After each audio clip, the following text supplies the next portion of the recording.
All right, let's get right into it.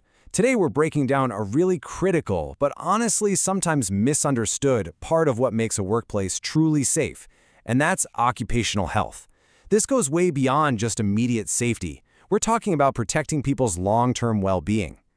So, if you're studying for a big certification, like the CSSP or CIH, or maybe you're just starting out as a new safety officer, or you're in an HR role, you are absolutely in the right place.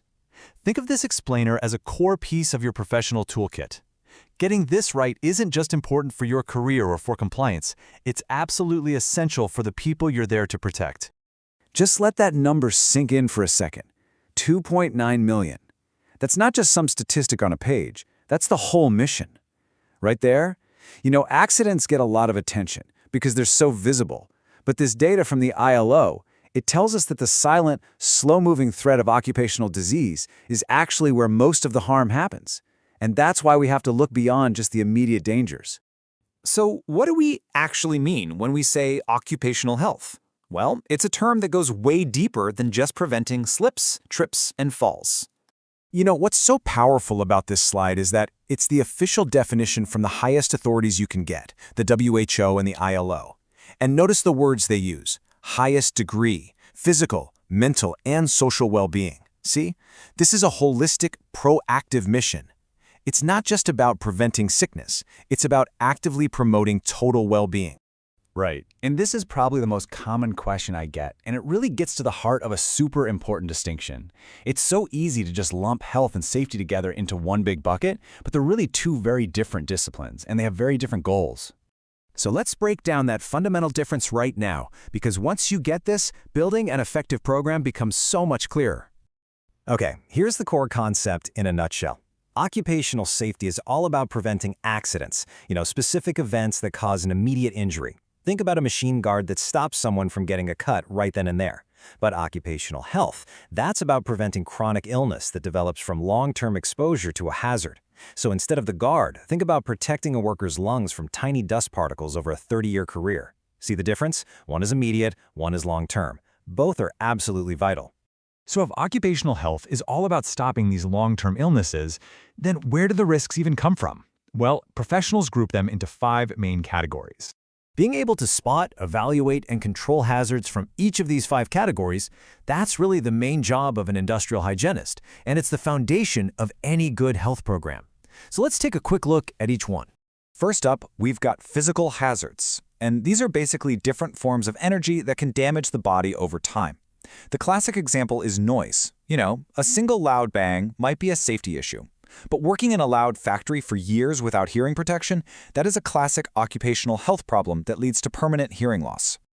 Next, we have chemical hazards. These are substances that can get into the body by being inhaled, absorbed through the skin, or even ingested. And we're not just talking about a big, dramatic chemical spill here. We're talking about the low-level, day-in, day-out exposure to something like silica dust on a construction site, which can cause a terrible, irreversible lung disease called silicosis. Then there are biological hazards. These are basically living organisms, bacteria, viruses, you name it, that can make people sick. Just think about healthcare workers or lab technicians who are around this stuff all the time.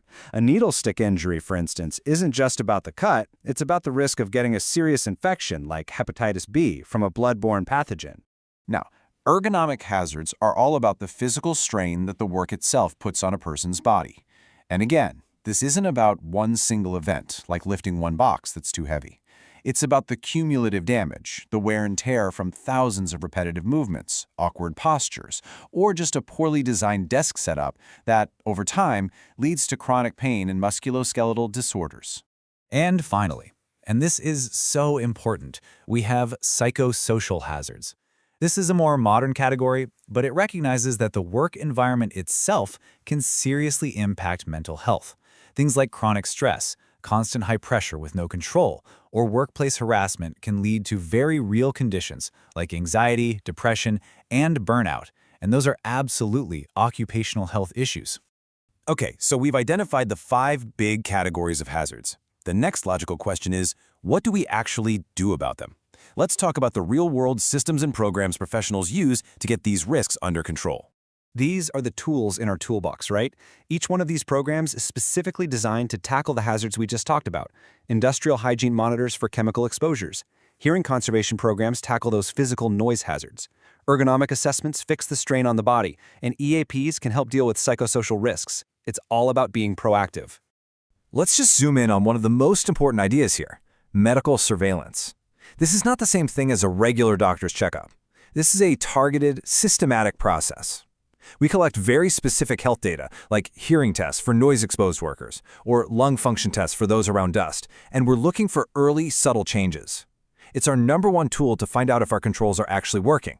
For example, if we see that a worker's hearing is getting slightly worse year after year, that's a huge red flag that our noise controls aren't good enough, and we have to step in before the damage becomes permanent. So why should a company really invest time and money into all of this? I mean, beyond just doing the right thing, there is a powerful business and professional case for it. Well, the data really says it all. This is a case study on what happens when companies implement on-site occupational health services, and the return on investment is just staggering. I mean, look at these numbers. A 70% reduction in workers' comp spending, a 68% drop in OSHA recordable injuries and illnesses. This isn't just about feeling good. This is about real, measurable bottom-line performance. So for you, as a professional, this is a huge win. A strong occupational health program keeps your company compliant with regulators like OSHA, who literally require a workplace free from recognized hazards. It makes you ready for any audit that comes your way. And it directly improves business metrics like absenteeism and productivity, because healthy workers are focused, they're engaged, and they show up to work. Okay, let's pull all of this together into a simple, practical framework that you can actually use in your workplace. This is that classic continuous improvement cycle. You might know it as plan, do, check, act. It's a loop. First, you assess your hazards. What are the specific long-term risks your people are facing? Second, you implement controls to reduce those risks. Third, and this is key, you monitor worker health through things like medical surveillance to check if your controls are actually working. And finally, you use that data to review and improve your programs. It's a cycle that should never, ever stop.